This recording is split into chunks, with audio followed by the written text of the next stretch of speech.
And we're back with another base loving video.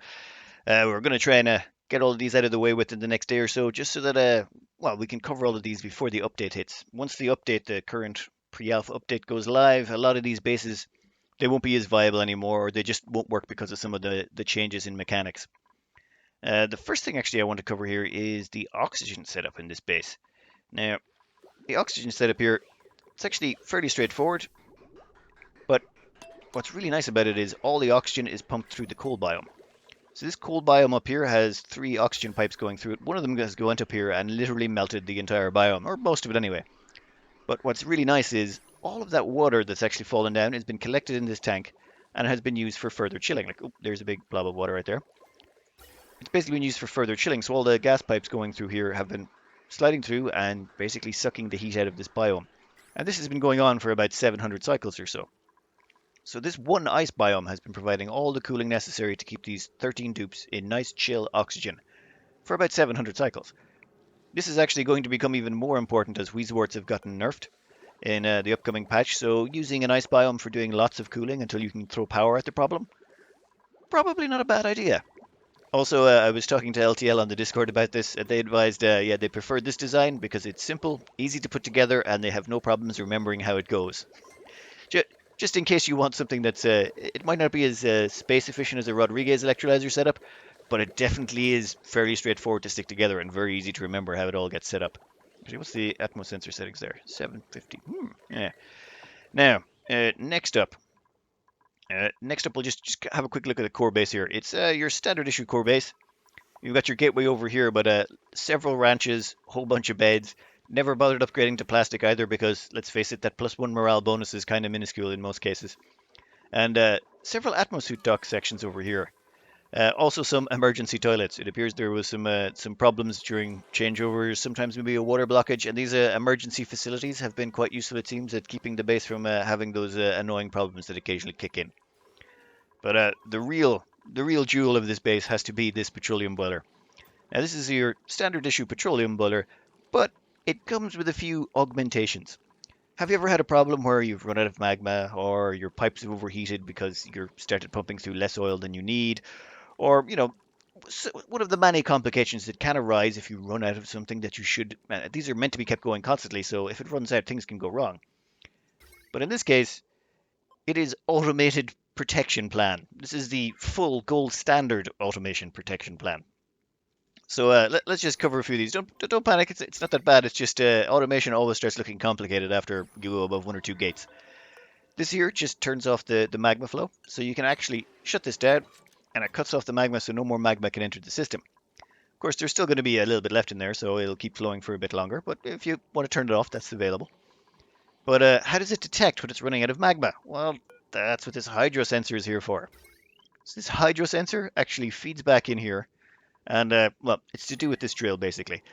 If this detects that there's not enough magma in the dropper anymore, it stops the drill from cycling. It stops this from cycling, so none of the hot rock will get cycled out when it starts to run out of heat.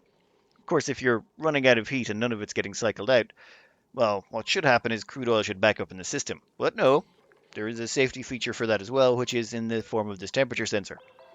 If it goes below 415 degrees in here, it's like, wait a minute, we're not going to be converting that crude oil too quick anymore.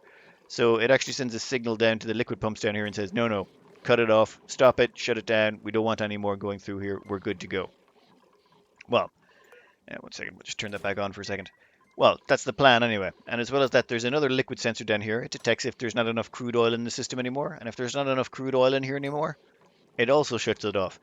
So all of this slowly, when I was talking to LTL King, it was basically this slowly got added over time. It was as one problem was encountered, automation was put in to counter it, and then something else would go wrong and more automation was put in. For example, when it gets turned off here, there's a chance that the petroleum flowing down here can get kind of warm, and it can potentially overheat this steel pump.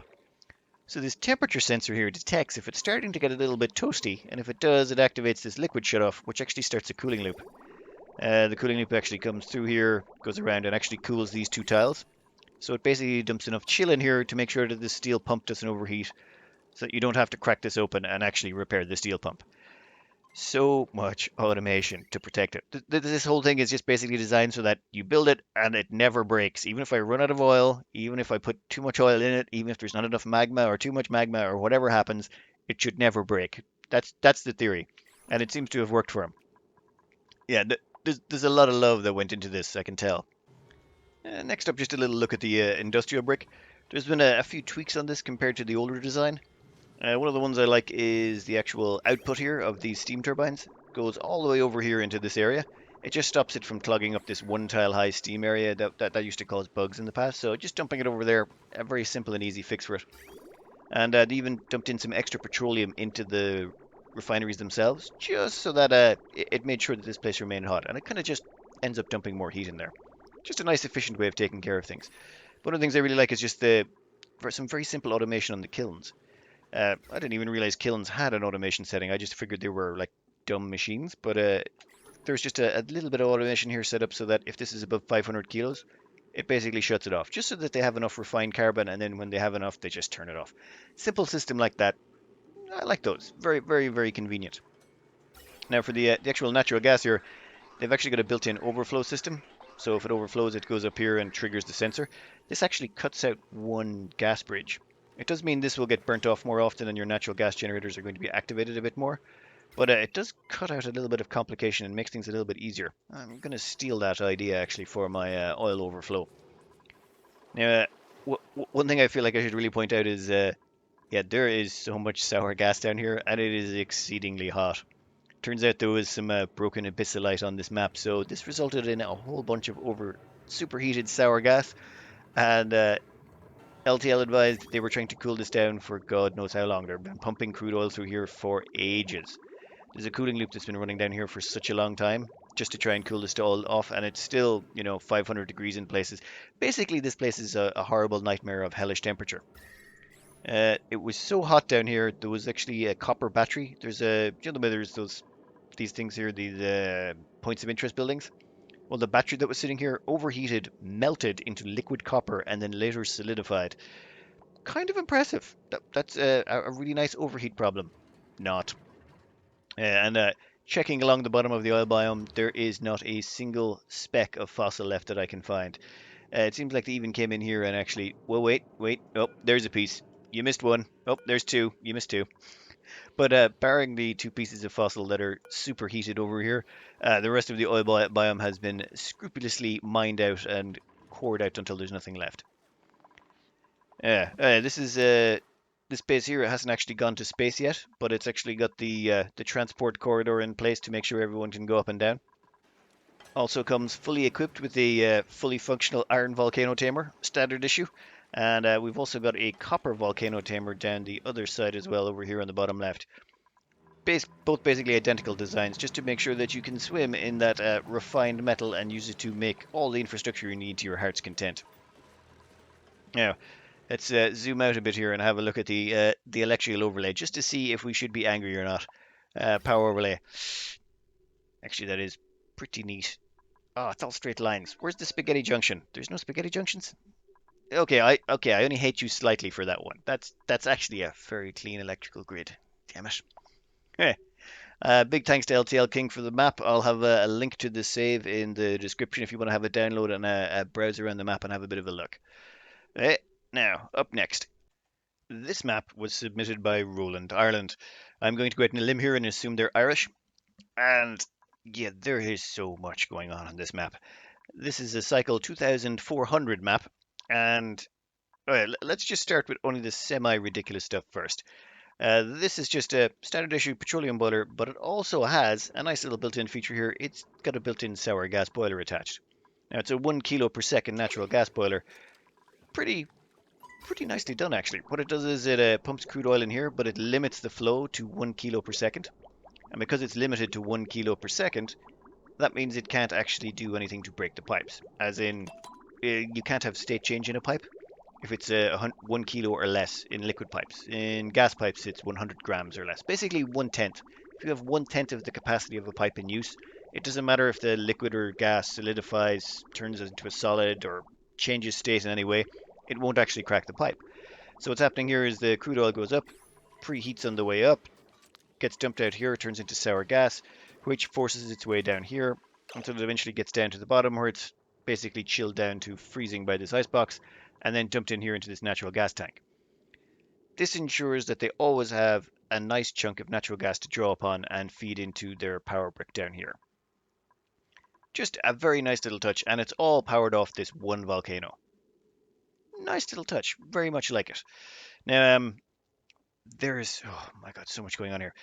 Next up, we've got this steam turbine recycling down here. So as the rockets launch and land, all the heat is gathered up down here, and these radiant pipes full of supercoolant drag all that heat and dump it over here, and that keeps these steam turbines running, which are generating lots and lots of power. And also, yeah, the liquid oxygen and liquid hydrogen tanks people keep building are getting more and more ridiculously out of control. Look at the size of that. That is so much liquid oxygen and hydrogen. Actually, what's in there? Is that, yeah, oh, I think a little bit of hydrogen gas managed to sneak in there. Oopsie. But one really nice touch I like is this here. These jet suit docks. Now, these jet suit docks can only access these silos. So you'll notice that there's doors down here on these silos, and then that's it. So dupes can come in here and they can basically perform complete total works on this entire area. Anything needs repairs, anything needs changing, any modifications, all done through these exosuit docks that have jet suits. So for example, actually, let's just queue up a deconstruct on one of these suckers. Yep, we'll just deconstruct the tile over here. And in comes a dupe, fully equipped with a, oh, you know what? Let's replace that maybe. And in comes a dupe in an actual jet suit. They fix up the tile, do whatever needs to be done, and then they can fly right out again. No harm, no foul. Perfect way of doing things. And they've even got these little atmosuit docks here, so that when they come in and out, they can actually drop off their atmosuits. Very simple. I'm going to steal that idea. It's a good way to actually do your rocket silos without having to worry too much. It's just anytime I've had to deal with my rocket silos, I've had to build gantries and put in, some sort of scaffold so that my dupes can get around the place. With this, no need, no worries, no ladders, no requirements. It just works. If you notice here, this is even sealed up. There's no need for that. They could probably rip these out at this point and have all six just right tight up against each other. Nice way to save space as well. Do you want 15 million calories worth of meat? Because that's how you get 15 million calories worth of meat. There is so much meat that most of it's just being left on the ground because everything everywhere is actually full. The joys of using shovels. Yeah, there's also the regolith management up here. Standard issue mining drills on their sides. And just for regolith collection, instead of actually having to pump gas in here or dump any gas in here, they've opted to place the auto sweepers up here. And that means they can cover, well, basically, this one covers all this area over here. This one covers all this area over here. So it gets everything except the one tile above the auto sweeper. That's the only thing that's left out, but it does remove the entire need for gas. So quite handy way if you want to do it. And they still put the conveyor loader down here, and you just stick that on top of a little drop of oil or petroleum. And then make sure that that stays cool. And the cooling loops going around the back that cool the mining drills also cool the auto sweepers. Very nice little setup.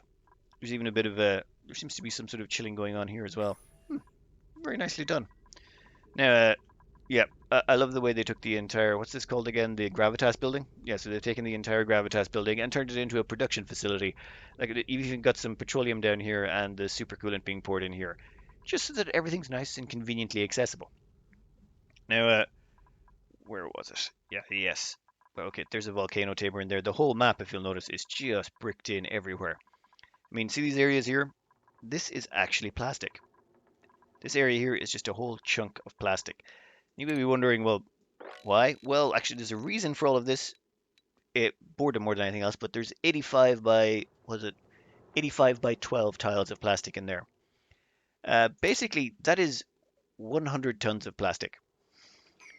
That one block right there is 100 tons of plastic. Now let's zoom out a bit. Look at all the rest of the plastic that is built in around this map. Basically, huge chunks of this have just been walled in plastic. That's 100 tons, that little chunk there. Try and work out how much plastic there is across the entire map. It's somewhere between ridiculous and my brain shuts down and I'm not even going to think about it because that's just too much effort to actually try and work that out. That's how much plastic has been used here. And you notice you've got the odd pepper nut left in here, peach pepper nut, a little bit of hydrogen to make sure they all keep growing. That's some huge dedication to manicuring the environment. I wouldn't call them natural reserves, but yeah, that's definitely one way of doing things. Oh, and do you like morbs? Someone's been doing some morb farming. I presume there was some doors in there or something to reset those. Once you fill up a toilet, let's say, see these outhouses? Once they get completely full, if you let them sit there, I think it's a cycle. Once every cycle, they'll spit out a morb. Then you have to reset the toilet, as in either empty it and fill it back up again, or remove the tiles that are beneath it and replace them. Usually, I think you could do it automatically with a door. I don't know. This has been nerfed and changed many times over the course of the game, but this basically allows you to produce an enormous quantity of morbs and get lots of free oxygen. And that's actually fed over here and seems to be fed into these puffs. There's actually a second setup on the map as well, and that's been designed entirely towards making clay.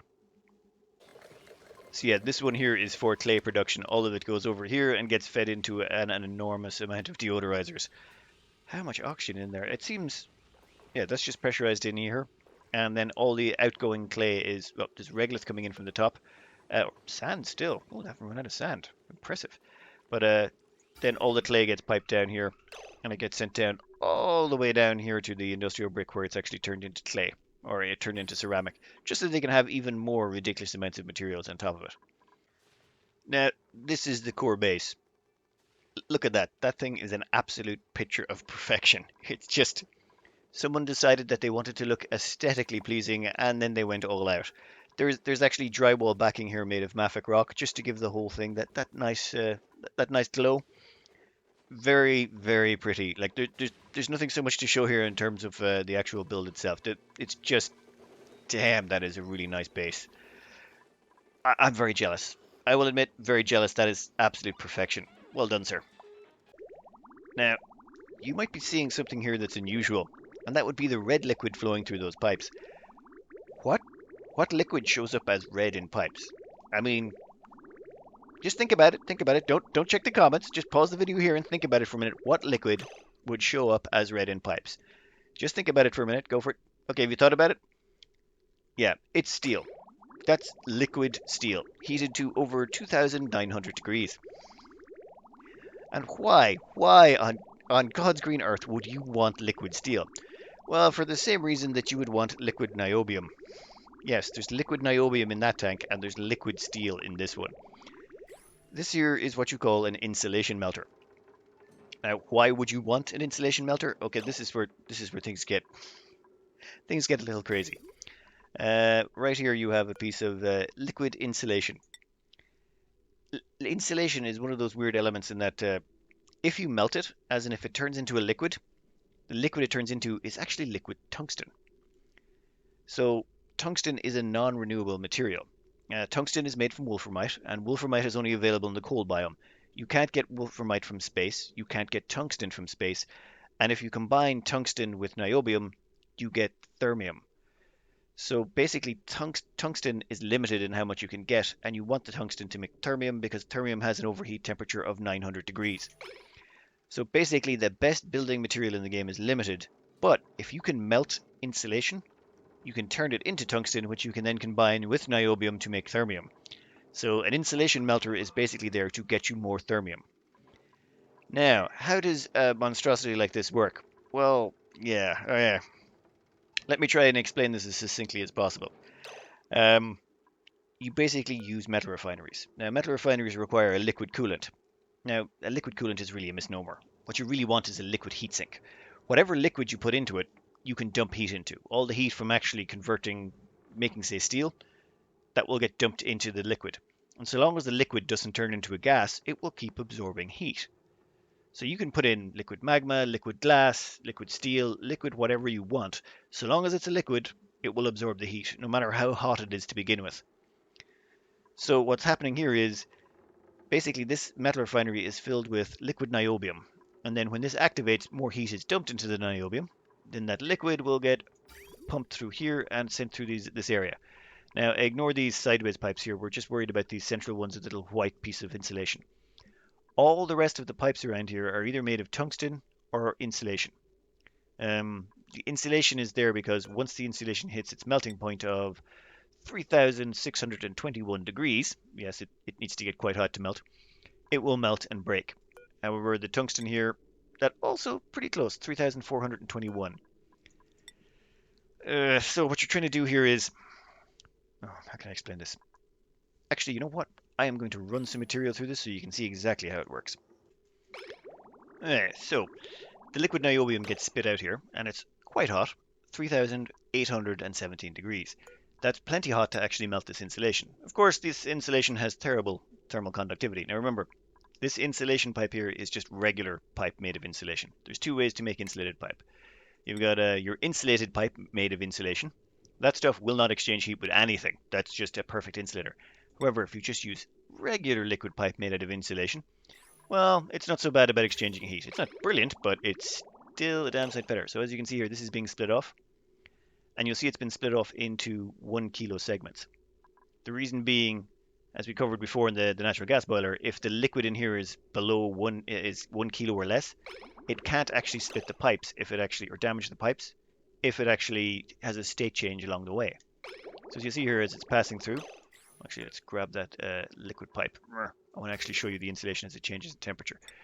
So as you can see here, it's 2,200, and as the liquid is passing through, it's actually heating up the insulation. Now, of course, this is insane. This is like having a giant superheated volcano just sitting there with an enormous amount of latent temperature. If this broke horrifically at some point, you would be in so much trouble. Anyway, this whole thing is in a vacuum. And what's happening here is as the liquid flows through here, it's slowly but surely heating these pipes up. Oh, wrong one. Yeah, it's basically heating the pipes up until eventually they are going to melt. And when they do, we're going to end up with liquid tungsten. Now, you'll notice down here there's actually a bunch of, well, niobium down here. This is because when it does crack open the pipe, some liquid will escape, and then this liquid pump is going to extract it. This liquid pump, though, is in a vacuum. Oh, that's another mechanic we're going to have to cover. Oh yeah, I'll try and skip through this until the insulation actually melts, and then we'll come back and we'll show you as it actually happens. Okay, and we're just about to get there. I've selected this pipe over there. This pipe is now at 3,622.1 degrees, so it should quite shortly melt. And there we go. It actually liquefied. The whole pipe actually melted, and now we have tungsten. So a blob of tungsten has fallen down there and a couple of 25 kg blobs on either side. And now the other pipe should shortly go afterwards. But at the same time, it's activated this overflow pipe down the side. Yeah, that's just to allow overflow. You don't want that stuff hanging around, so to speak, in the system. Now, what's with everything else, though? Now, this took me a while to figure out, but basically this giant block of diamond and liquid steel is actually a temperature regulator. The liquid niobium going through here is not actually bleeding off that much heat. The only thing it has to exchange heat with is this one pipe. So what's happening here is when it comes down here, this sort of regulates the temperature back down to a temperature where when it passes through the refinery, it doesn't heat up so much that it actually turns to gas. You can't really limit the output of these, so when this comes out, if it is actually at gas temperature, it will melt the pipe, or it will crack the pipe, and then you'll end up with liquid niobium flashing to gas and then dumping a bunch of heat in there. So this whole system down here with the liquid steel is actually to regulate the temperature so that when this comes back in, it's actually at a reasonable enough temperature that it won't crack the pipes when it comes out the other side. And that's it. You've got these ladder segments across here, and there's so that when the dupes can come in here, they can pick up this tungsten. One second. And they'll pick up the tungsten here and bring it back with them. Basically, they don't have to actually step down because the ladder segments are 2 tiles above the floor. This whole diamond block, everything appears to be just temperature regulation. And this all in here, this liquid niobium, yeah, that's just leftover niobium from when the pipes break. This pump kicks in when the niobium pressure in here gets too high, say 586. And as we've covered with these liquid pumps, give me a brick. You'll see here, the liquid is actually pumped in this tile, 1 tile to the left, 1 tile above, 1 tile to the right, and 1 tile below, basically in a cross-shape pattern based here. But the liquid sensor, it only detects liquid when it's in these 4 tiles. So what we've got here is we've got a lump of viscogel. So when this pump gets the signal to activate, it starts sucking up this liquid niobium, but it also sucks up this viscogel. That gets sent in here and filtered.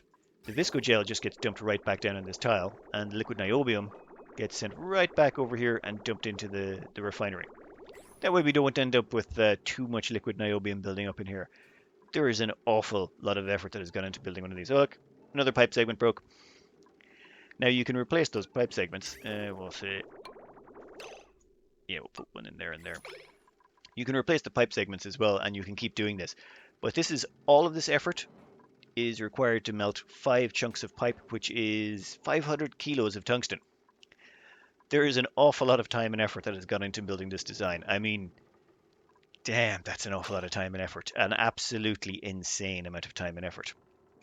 Now, one of the things it says in the email that was this file was sent to me with, it's if you're curious to why I tiled the entire map, I had over 500 cycles to burn waiting for the insulation melter to literally warm up. It took Roland 500 cycles to warm this up. You can see some of the leftover stuff down here, like there's liquid steel down here and the same sort of liquid rotational pump. Basically, the amount of time and effort that went into just melting this so they can get some more tungsten, absolutely insanely impressive.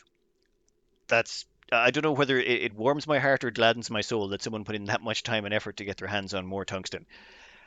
Damn, just damn. Also, I've learned the valuable piece of knowledge that liquid steel looks basically red in pipes, and liquid niobium, it's kind of like a light blue. I don't know. There's probably a word for that, like teal or chiffon or I don't know something. I'm not a color person, but yeah, there's probably a different name for that. But yeah, that light blue color for niobium, I had no idea. You know, the more you know, right? But liquid steel, yeah, that definitely looks really cool. I want to have red liquid running through the pipes of my base at some point as well. Actually, we can stop that now. But yeah, that is how you make liquid tungsten. That and tiling in the entire map while you're waiting for it to happen. That is, and bear in mind, that is all plastic tiles all the way in here. That's so many 100 tons of petroleum. I have no idea how. Now, quick look down here. We've got some slicksters, of course, set up just to dispose of some of the carbon dioxide. Oil refinery, or oil well, oil well. We've also got an iron volcano down here because why not have an oil volcano, or sorry, iron volcano down here as well. Standard issue tamer stuck on that one. And then over here we've got a chlorine vent, some of the usual malarkey that goes on around the map, but nothing else that's, actually, that's pretty cool. I do like that steam vent tamer. They're using a slightly different design. If you look here at the piping, they're actually just piping in coolant and radiant pipes because honestly, they don't care too much. They have so much power and resources to throw at problems at this stage of the game. It's kind of crazy. Actually, there's also a big bunch of cooling loops going on over here, but where is the power brick? So yeah, here's the industrial brick and the power setup. And you'll keep finding all these shine bugs everywhere. There's abyss bugs, radiant bugs, abyss bugs, all sorts of stuff just dumped in as decor. So if we say do a quick decor overlay and have a zoom out, you'll notice, yeah, most of pretty much everywhere is covered in, oh god, there's the living quarters over there, in pretty much sunglasses requiring amounts of decor. Now, 1 second. And here's the power grid. I've had to zoom out quite a bit because it basically spans the entire map. But if you'll notice, it's absolutely tile perfect. Look at this, just in waves everywhere. And that perfection, very, very annoying. That's just, yeah, too horribly good. I hate you quite a bit. That's just, But there's one weird thing you're going to notice here. Here's the main power spine going all the way up the middle, and you'll notice it stops right there. In fact, the top grid and the bottom grid are completely separate. The top grid is actually running off sort of almost a renewable style approach. The top grid runs off solar power from up here. There's some steam turbine recycling right here from running some aqua tuners and things like that. But basically, the main power comes from solar, the battery box, and recycling the heat from the rockets. That gets fed into these steam turbines over here, which is what's actually generating a bunch of the power. So the entire top half of the map is completely separate from the bottom half in terms of power grids, which kind of mental. No, it's running entirely off solar and recycled heat. There's no actual power sources up here like hydrogen generators, natural gas, coal, anything like that. All of the bunker doors, the drills, everything, they're all running off these battery boxes when the doors are closed. And the steam turbines that are over to the side. Very well done, actually. I like that. It just shows, yeah, just that split of the power grid and running it entirely off renewables. I don't think I'd have the guts to do that. I'd be too worried that I'd run out of power. But having it split like that, very nicely done. Anyway, I'm going to put up this save as well. This save will also be available in the description if you want to have a download and look around on it. It is quite a hefty save though. It will take you a while to load it up, but still totally worth it in my opinion. Oh, and let's just grab. Yeah, there's the piping overlay. You can see all the actual grids. I could honestly spend about an hour going through all the different systems on this. It would take too long, but it's just everything is nice, organized, logical. If you're looking for a good sample base that has a an insulation melter, which honestly I'm not sure you can find an insulation melter on anyone else's sample maps out there, go for it. But big thanks to LTL King and Roland Ireland for sending in the maps. I hope you enjoyed. Good luck.